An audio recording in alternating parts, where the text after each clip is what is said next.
Greetings. Today is our first class on criminal procedure. Criminal procedure can be organized into two main categories, two big categories. And those two big categories are what happens outside of the court system and what happens inside the court system. Outside the court system, it's basically the police or some state representative, but primarily the police, who do things. Inside the court system, you have several people who do things. You have the judge, the jury, the prosecuting attorney, and the defense attorney. Outside the court system, it's the police who can violate the Constitution. Inside the court system, it's these four people who can violate the Constitution.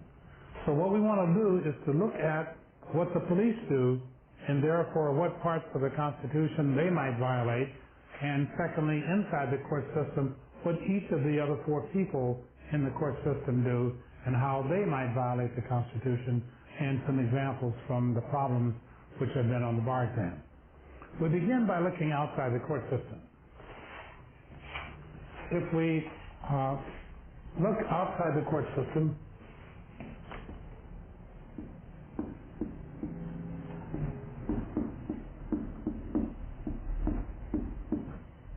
outside the court is basically the police.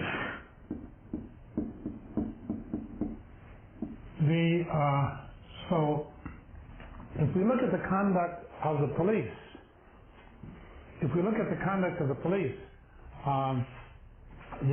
what do police do? What police do is they search and seize.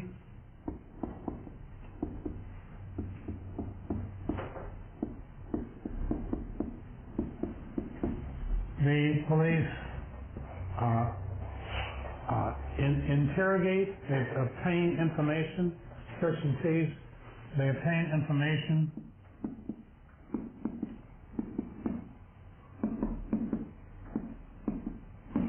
That is, they interrogate people, they get confessions, that sort of thing. And thirdly, they identify.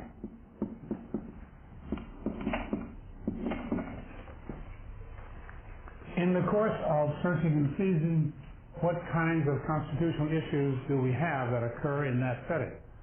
And the answer is that, first of all, there is the Fourth Amendment.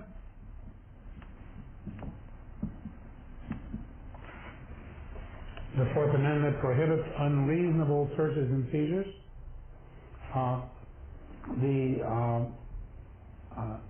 The police also, besides searching and seizing, that's the main thing that they actually do under the Fourth Amendment. There is also a due process argument you can make. Not a real strong due process argument, but we can make one. Let's do it this way. There's the 14th Amendment. Let's do that next. And there is the Fifth Amendment.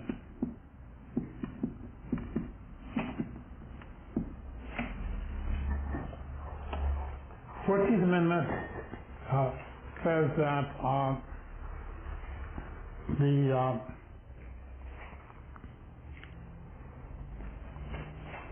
I'm trying to find my pointer. Sorry, I'm looking around here and can't find it.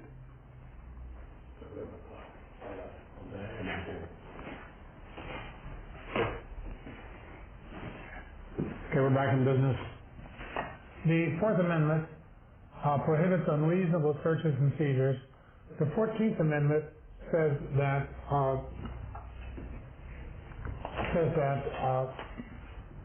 the Fourth Amendment applies to the states through the Due Process Clause of the 14th Amendment, and the Fifth Amendment Due Process Clause has its own Due Process Clause, it's possible to search or seize in such a way that it violates due process. It doesn't happen that often, but it's these two mains. Under the Fourth Amendment, the basic rule is that it prohibits unreasonable searches and seizures. So the question is, what is an unreasonable search and seizure? Well, the basic starting place is get a warrant.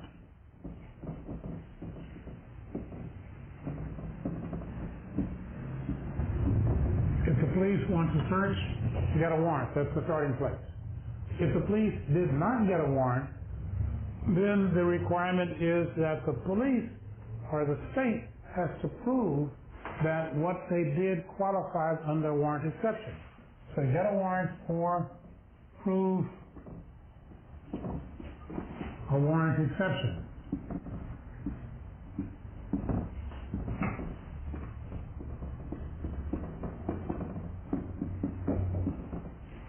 And the state has the burden of proof, and the standard is preponderance of the evidence. Preponderance.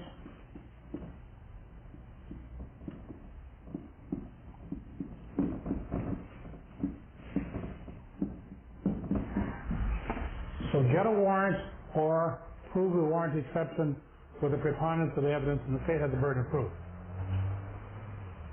So the problem here is, what are the warrant exceptions? And there's a bunch of them.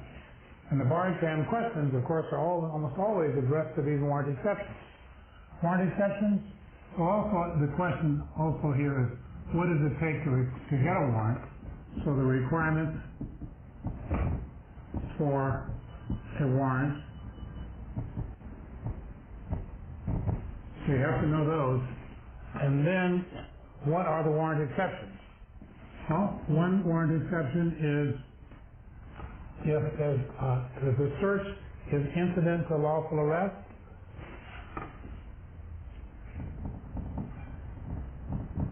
incident to lawful arrest, that's one exception. Another is the automobile exception.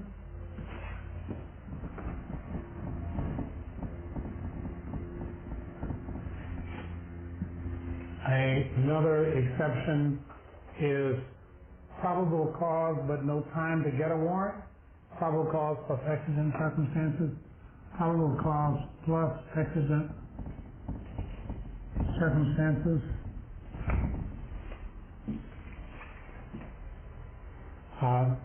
Another exception is a good faith exception. Another exception is the inevitable discovery.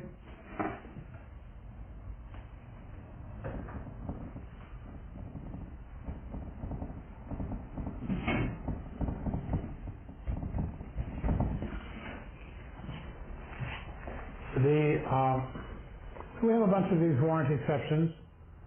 You can classify them in such a way that you get a few more, but that's the bulk of them there. There's one more that may be of some importance, and that is the public safety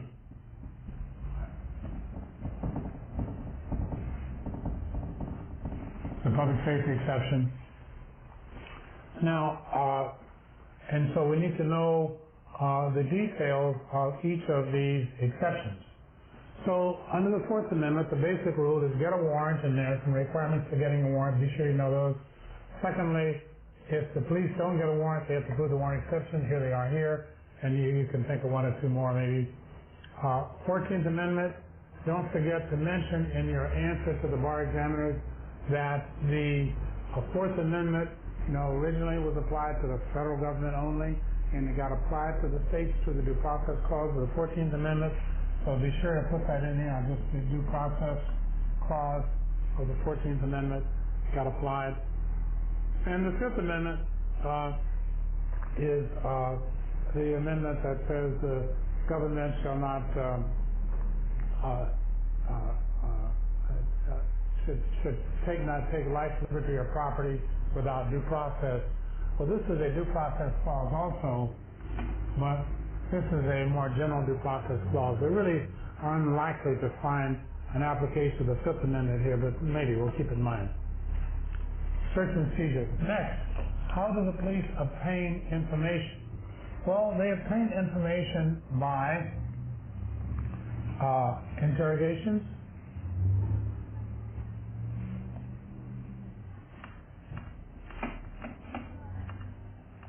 and that's the That's the main way that it's obtained by interrogations. I don't need two branches here. They're obtained by interrogations. And the place where I need the branches here are if the police interrogate, we've got a Miranda issue.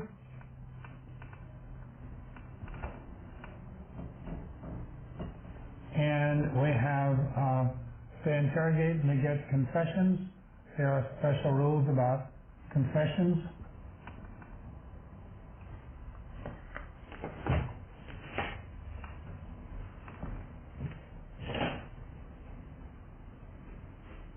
Well, what I really want is more of this. With Miranda, with Miranda you may get admissions or confessions,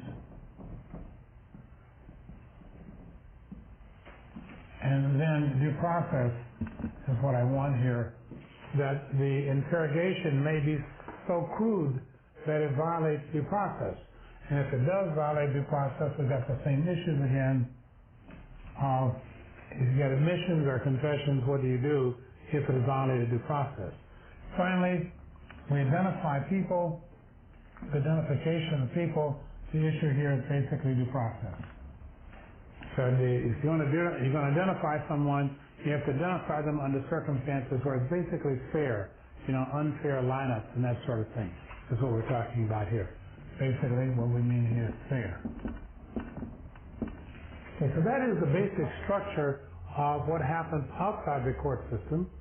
Then, if we turn to what happens inside the court system,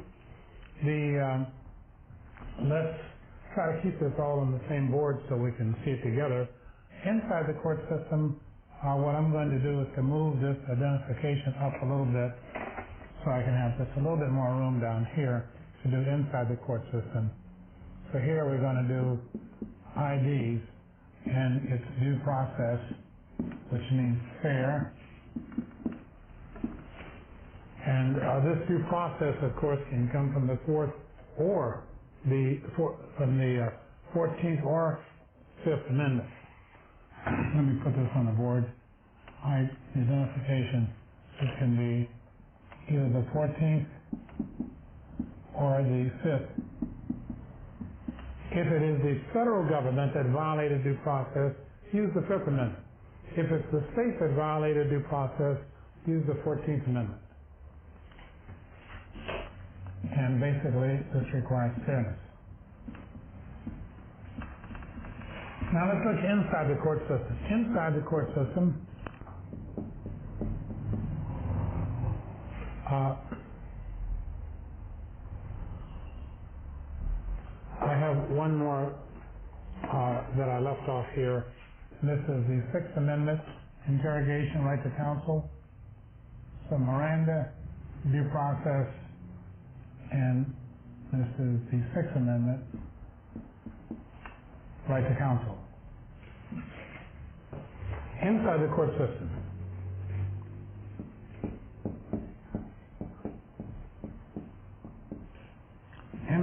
system, we have, first of all, the things that the judge might do. And here you might have, the judge might give erroneous jury instructions.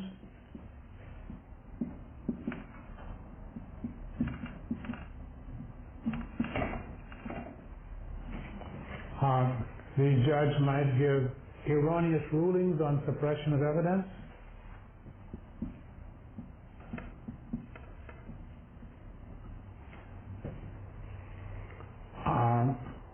That's pretty much it. Then comes the jury. We have jury selection.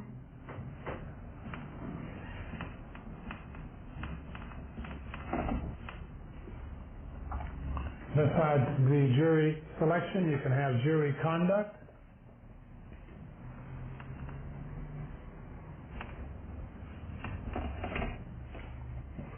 The chance verdict, flipping coins, that sort of thing. Or the jury might accept information that did not come through the trial process. The jury, for example, might go out to the scene and look at the scene themselves. They're not supposed to do that unless the court takes them out there. Jury selection, jury conduct. The next comes the prosecution. The prosecution can fail to disclose exculpatory evidence.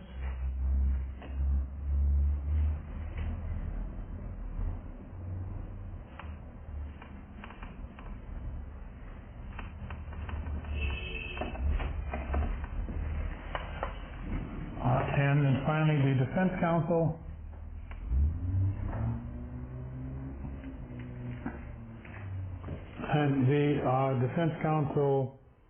can the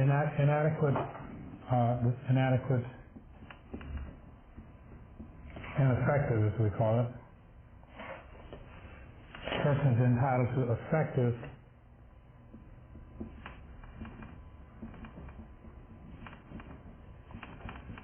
ineffective defense counsel. Violation of the Sixth Amendment. They in effect had no counsel at all.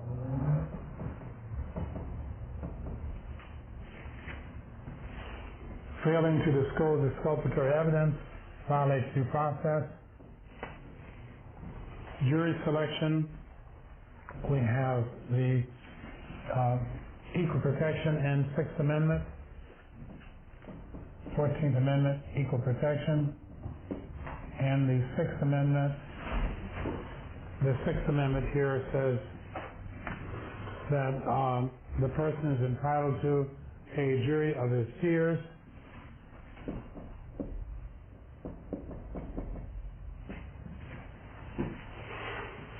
Jury instructions by the judge, bad rulings by the judge.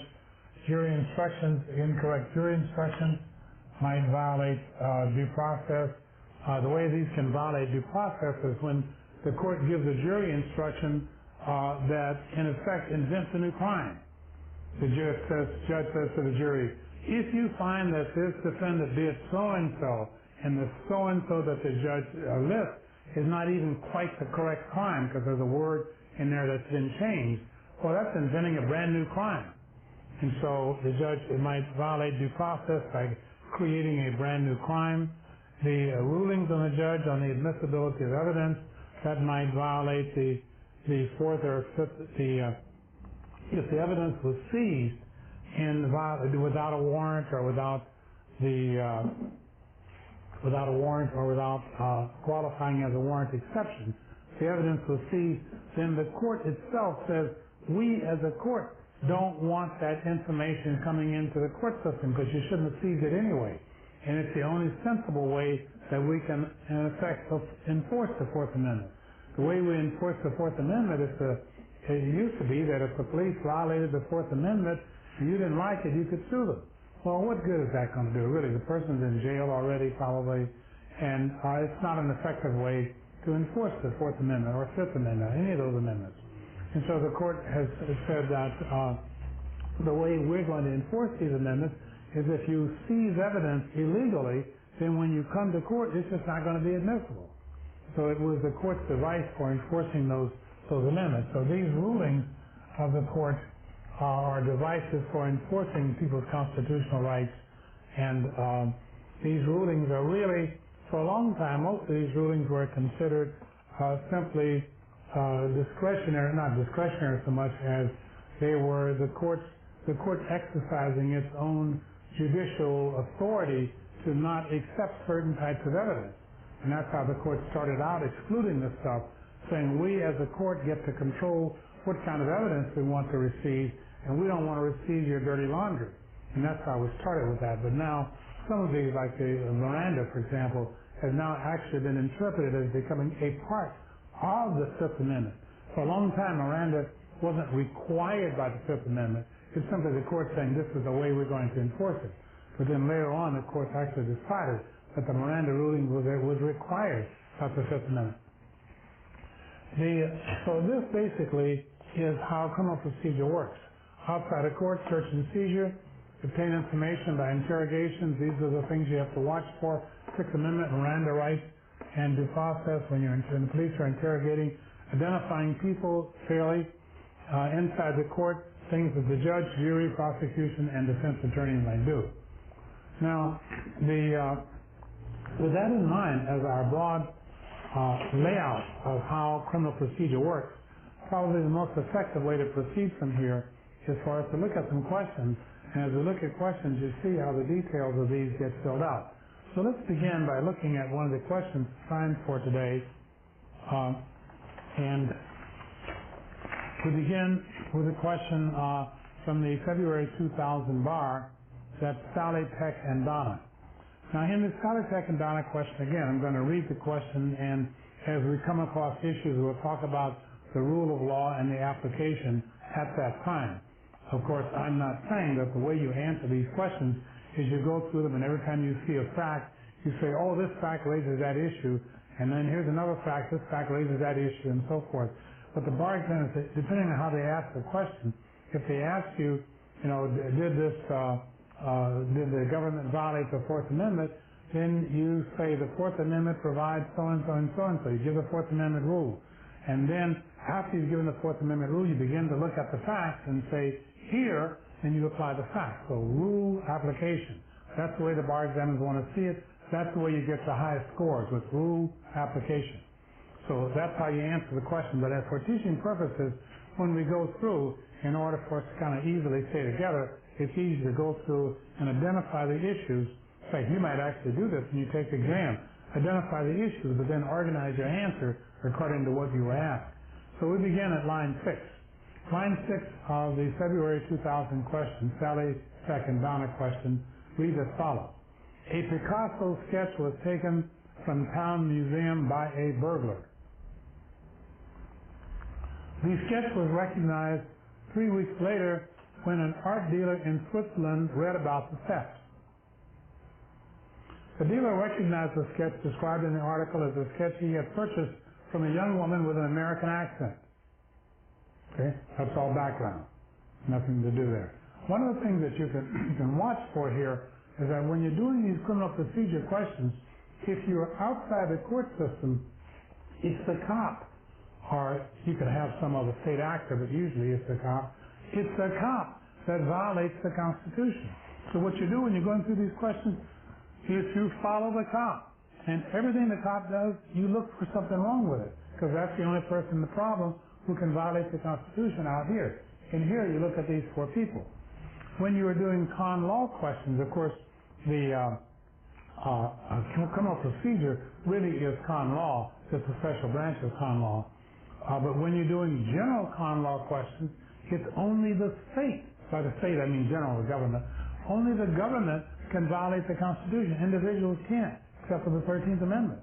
And so when you're doing a general con law question, you look for the conduct of the government. Since only the government can violate the Constitution, as you read through the question, the first time you see the government did something, that's your first shot at the possibility that the Constitution was violated. So follow the government when you're doing con law questions, follow the cop when you're doing criminal procedure questions. Second paragraph. Police, there you have it. The police had been unable to identify the burglar or match fingerprints found at the scene of the theft. Sally is a petty thief with convictions for burglary. Peck, a town police investigator. So Peck is the government. And I usually say that someplace in your answer, that, only the government can violate the Constitution. Peck is the government actor here, and therefore he can violate the Constitution. Here's what he did. Here's the rule, and here's what he did. So be sure someplace in your answer that you connect Peck up to Peck is acting on behalf of the government. And by the way, sometimes that connection between the actor and the government is weak. Now, in the criminal procedure question, the person acting on behalf of the government is almost always the police. So there's not a weak connection between the police and the government. But what about somebody like a public school teacher? What about somebody who has been commandeered by the police to act as a posse for the police? How about those people who are in that posse? How about somebody who owns the company town and says, at this company town, you people cannot come on the streets of the company town to proselytize for your religious purposes. And so that means that there are no streets because the company owns everything. And so in those cases, the connection between the actor and the government requires some discussion. Requires that you tie them up to show that these people are treated as acting on behalf of the government. What about a person who has a real estate license, and using their real estate license, they sell property and they discriminate against some protected class while selling property? This person got a state license. Are they treated as a state actor? Are they acting on behalf of the government? The answer is no. But you see the point, that there's some line where a person is and is not acting on behalf of the government, and when it's so direct like the police, you can say it in one sentence. When it's less direct, you may need 2 or 3 sentences to explain it. But continuing at line 11, police have been unable to identify the burglar and match the fingerprints found at the scene of the theft. Sally is a petty thief with convictions of burglary. Tech, a town police investigator, believes Sally had knowledge of the theft. Okay? No problem there. He believed that. He can believe it if he wants to. He decided to trick Sally into providing information. Well, you know, police can use a certain amount of trickery if they want to try to get information. They can be honest about or dishonest about stuff. They can say, might be able to say, your co-defendant has already confessed when the co-defendant hasn't. Now be careful, because at some point you may get to the point where the police have violated due process. It'd be an involuntary confession. So, but there's some special rules for that. But what I'm getting at is that the police can use a certain amount of trickery, and they can't go too far. So he decided to trick Sally into providing information. It's in line 13. Continuing, line 14. Tech went to Sally's home. Okay, he's done nothing wrong so far. And he told her he was arresting her for the museum burglary and theft and handcuffed her. Whoa. Okay. He has no probable cause to arrest her. And you know that if he put handcuffs on her, she is arrested. I mean, she is, in other words, the police, if they're going to search or seize, when somebody's got handcuffs on them, they've been seized. There's no question about it. So she's been seized, and now that she's been seized, we look to see, well, was this a lawful seizure? What does it require for a lawful seizure? Answer, to search, it's on the board.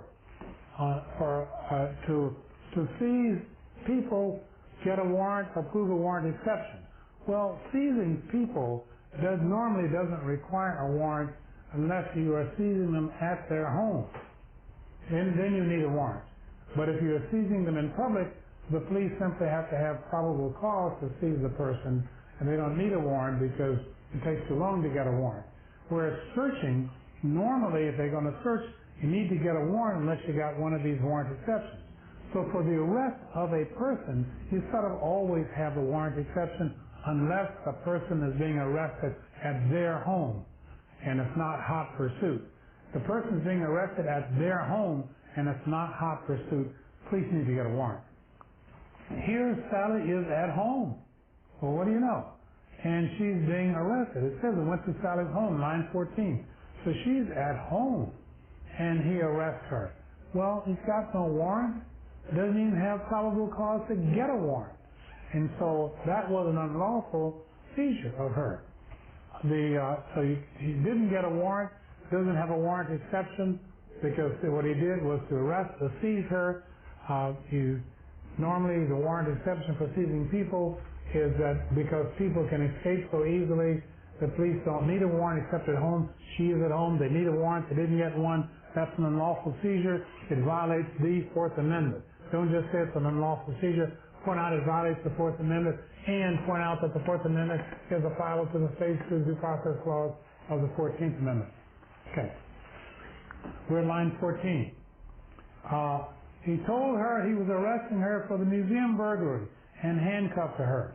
Okay, and that's where you talk about all this stuff. After Tech advised Sally of her Miranda rights, well, Tech did something right, at least. You don't interrogate people without giving them their Miranda rights. So after she immediately replied, "Hey, come on, I didn't do the museum job, Donna did." Well, she said, "I didn't do the museum job."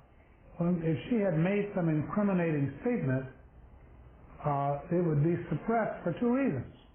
It would be suppressed because it was the product of an unlawful seizure of her, unlawful arrest, and because of what we just talked about, and it was also she replied and said, "I didn't do the museum job. This was, it didn't violate Miranda. It just didn't." I thought we had a second reason here. So I guess all we have is the product of an unlawful seizure. And she says, "I didn't do the museum job, but this is not an incriminating statement." She's saying somebody else did it. I didn't do it.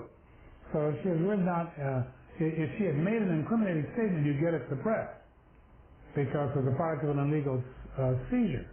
But that's not incriminating. Then she says, line 16, "Donna did it."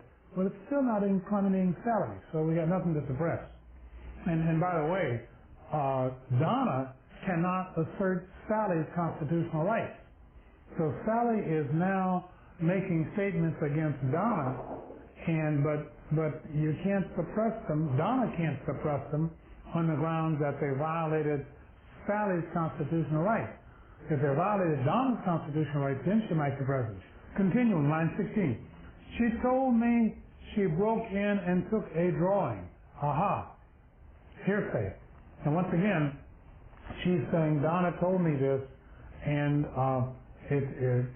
Sally's rights have been violated. Donna's rights have not been violated. So Donna won't be able to suppress this as violating the Fourth Amendment. However, Donna can still say, 'Hey, this is hearsay. Donna told me.'" And so that's going to be, so Donna told the cop, and now if the cop testifies, that'll be hearsay. Let's keep going. "Donna told me she broke in and took the drawing. She said she sold it in Switzerland." Okay, so all that stuff is hearsay, and we'll see if that becomes a problem later on. It's hearsay unless Donna takes the stand and says the same thing. But Donna told the cop, Tech, and if Tech takes the stand and says that, it's going to be hearsay. Next paragraph, line 19. "Based on Sally's information, the grand jury issued a subpoena ordering Donna to appear." Okay? Well, now when you present stuff to the grand jury, they can issue subpoenas, and they can issue subpoenas based on illegally obtained information at the grand jury. Okay? At the grand jury, the prosecuting attorney is trying to establish before this group of disinterested citizens who make up the grand jury that we, the state, have probable cause to believe that this person committed a crime, and therefore we want you to indict this person for a crime. And if the grand jury says, "Okay, we hereby indict them," then the prosecution can have them arrested and start a trial. And that's what grand juries do.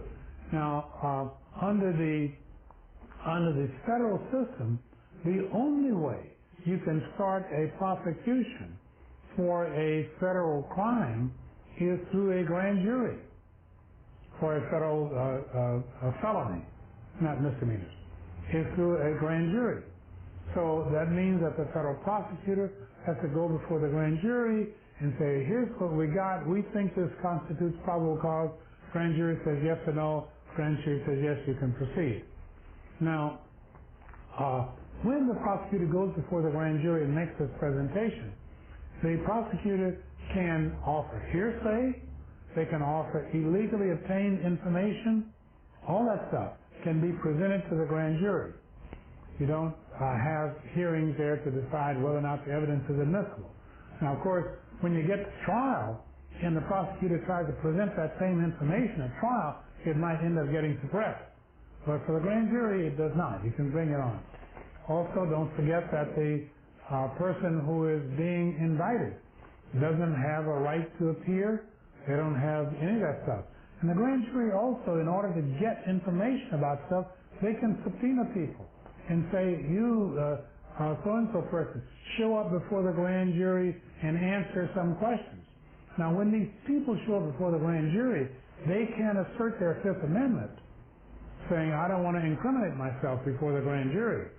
And you recall that the grand jury has the right to give them immunity if they want to.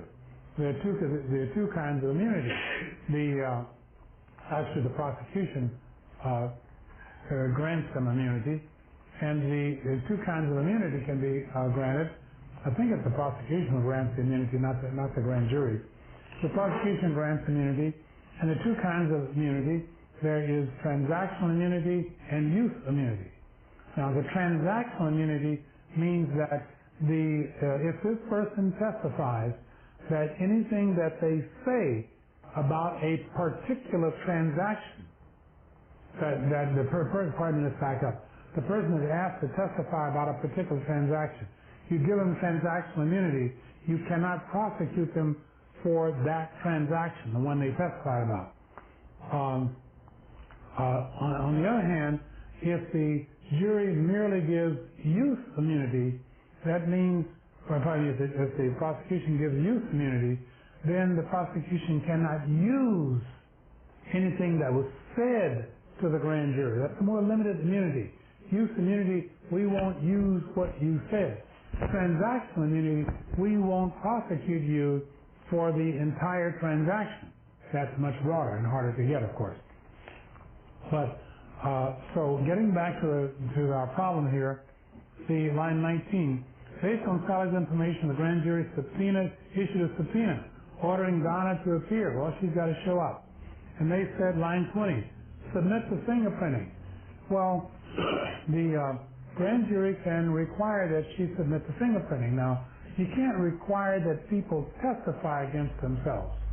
You can't do that unless you're going to give them either use immunity or transactional immunity. You can't require them to give testimony that would tend to incriminate themselves. But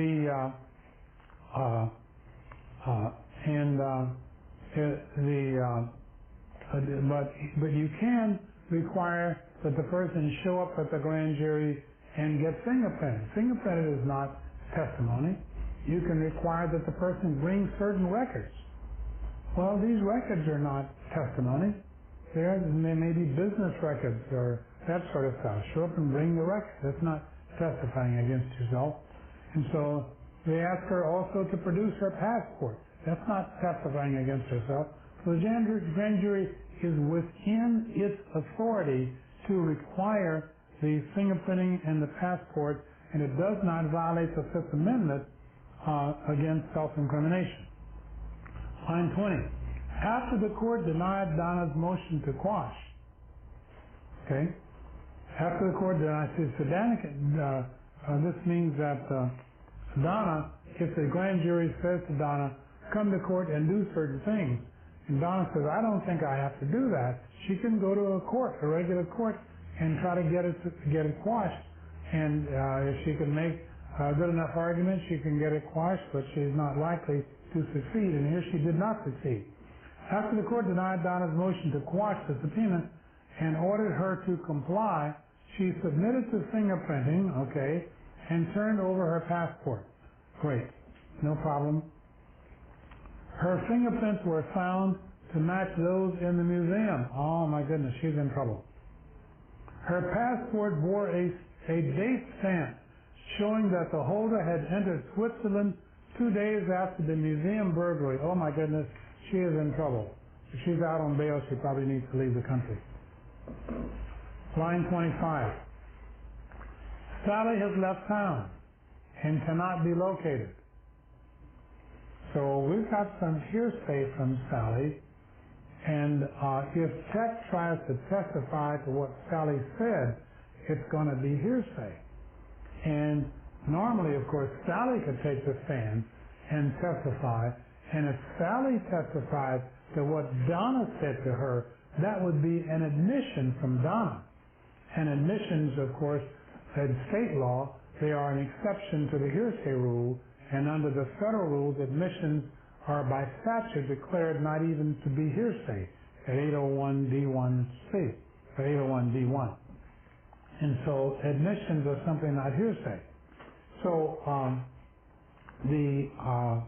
if Sally were testifying, Donna's admission would come in. But Sally is gone. She's not testifying. Let's keep going. Line 25. Sally has left town and cannot be located. Donna has been charged with burglary and theft. Okay, so we're going to Donna's trial. Line 27. Donna moved to exclude the following evidence. Line 29. Item 1. Sally's statement to Tech, which she claims 1, is hearsay, the admission of which would violate her rights under the Sixth Amendment. Well, now wait a minute here. The statement that Sally's statement to Tech, if Tech is going to testify, that is hearsay. That is hearsay. But the Sixth Amendment is the right to counsel and the right to confront witnesses. Well, her right to Donna has a right to counsel, but her right to counsel has to do with Donna being interrogated without her counsel being there after she's been charged. And once a person has been charged,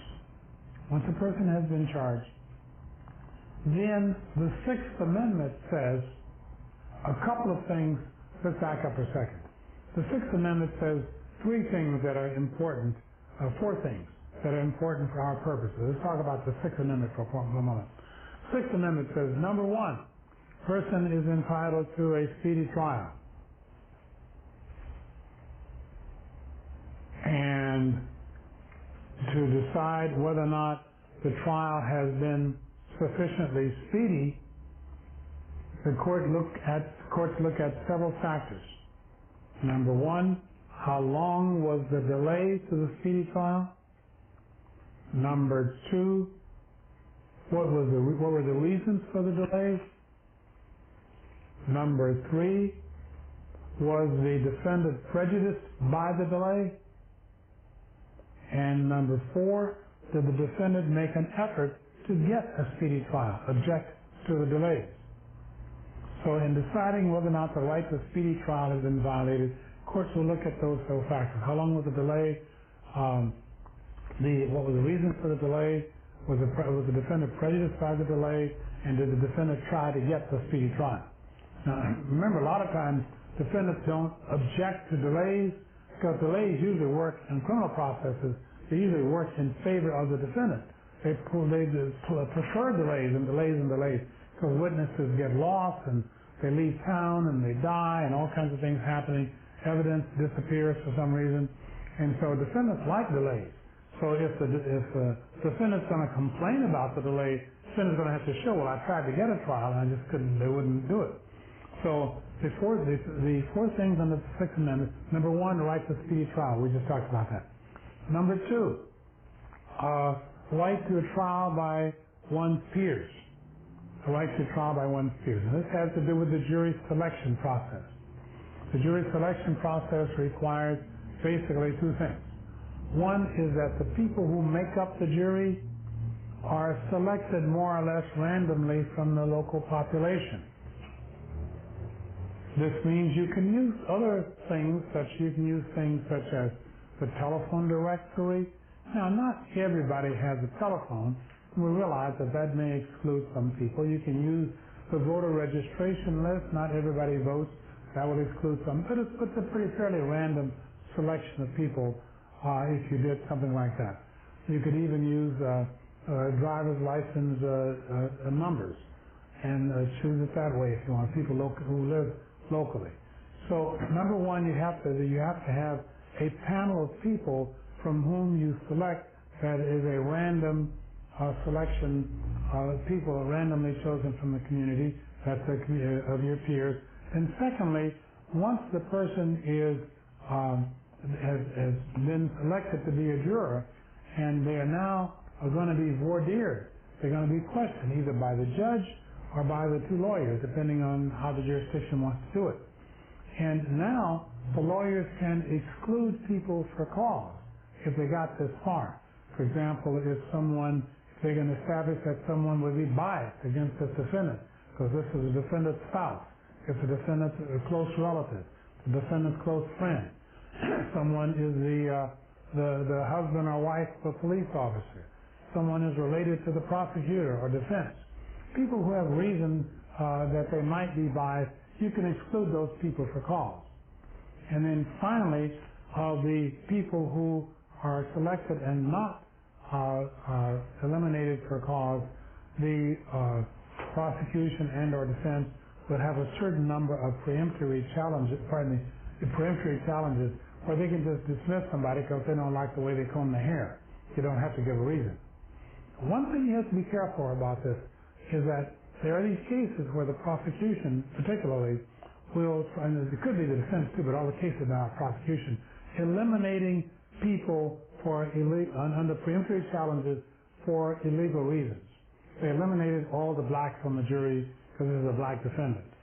Or maybe they eliminated all the blacks on the jury for any defendant because they don't want to vote guilty so easily. They eliminated all the women on the jury because this was a rape case. And so forth. So if the prosecution, if you can make a credible claim, not to prove it, if you can make a credible claim, enough so that you got some evidence to support it, enough that a rational person could believe that it happened, you can show that the prosecution has a pattern of eliminating certain protected classes from the jury. If you show that, credible evidence of that, then the burden shifts to the prosecution to prove I didn't do that. Okay? And they got to come up with the evidence that they didn't do it. So, jury selection. So, on the Sixth Amendment, right to trial by peers, right to a speedy trial, right to assistance of counsel. That means the assistance of effective counsel. It also means the assistance of counsel at all critical stages of the proceedings, of the criminal proceedings. The right to assistance of counsel. Now remember that in the old days when the Constitution was written, a lot of people just defended themselves. They got up and told their story the way they thought the rest of the jury should understand it. So you don't have to have a lawyer. You have the right to assistance of counsel, but you also have the right to defend yourself unless you're totally crazy. You don't have to have legal training. You don't have to be a college graduate, any of that stuff. You don't even have to speak English. You got an interpreter. So you have a right to defend yourself if you want to. That's a constitutional right. But you also have a right to the assistance of counsel if you want it. And under this right to assistance of counsel, you certainly have a right to assistance of counsel at the trial. Well, what about at other proceedings other than the trial? Suppose you're going to be interrogated by the police. Do you have a right to have your lawyer there? Well, the deal is as follows, that if you're going to be interrogated by the police before the court system gets into the act, if you're going to be interrogated by the police before the court system gets into the act, the Fifth Amendment, the Miranda rights, you got to give the person Miranda rights and say, you have a right to the assistance of counsel, you have a right to remain silent, if you can't afford a lawyer, we'll appoint one for you, all that stuff under the Miranda rights. So if the police are going to interrogate before the person before the court system gets involved, then you got to give them Miranda rights. Now, so this means, for example, if the police arrest somebody on the street and they don't want to ask them any questions, they're just going to arrest the person, they don't have to give any Miranda rights. They take them downtown, they lock them up. No Miranda rights. They're not interrogating. But if they decide to interrogate, now they got to give them Miranda rights. When they give them Miranda rights, you got to watch for a couple of things. One is the Miranda rights. You got a couple of important separate rights in there. One is the right to remain silent, and the other is the right to assistance of counsel. If you give the person a Miranda right, and the person says, I want to remain silent, or I don't want to talk to you, I have nothing to say to you, go away, I don't want to talk to you. They have asserted their right to remain silent, but they have not asserted their right to counsel. On the other hand, if the person says, I want to see my lawyer, or get my lawyer, I have nothing to say to you until my lawyer is here. If somehow, now if they say until my probation officer is here, that doesn't count. And until my relatives are here, that doesn't count. It's got to be their lawyer. Okay, so I have a person says, I don't want to talk to you until my lawyer gets here. Well, now though asserting those two rights has a different effect: the right to remain silent and the right to assistance of counsel. And as soon as we come back from our break, we want to talk about those two rights: the right to remain silent, the right to assistance of counsel. Then we want to continue with the rights under the Sixth Amendment. Remember, we're talking about, let's put that on the board here, just to be sure you're clear what they are. We're talking about the rights under the Sixth Amendment, and we say there are four of them that you have. One's the right to a jury of your peers. The other one is the right to assistance of the right to a speedy trial. Next is, remember, there are four things you looked at here: the right to a assistance of counsel, and finally, is going to be the which one am I missing here? Peers, speedy trial, assistance of counsel. I think we got them all. Okay, I said four, you said three. So we are talking about this. When we come back from our break, we'll pick it up here and continue from there. Let's take 10.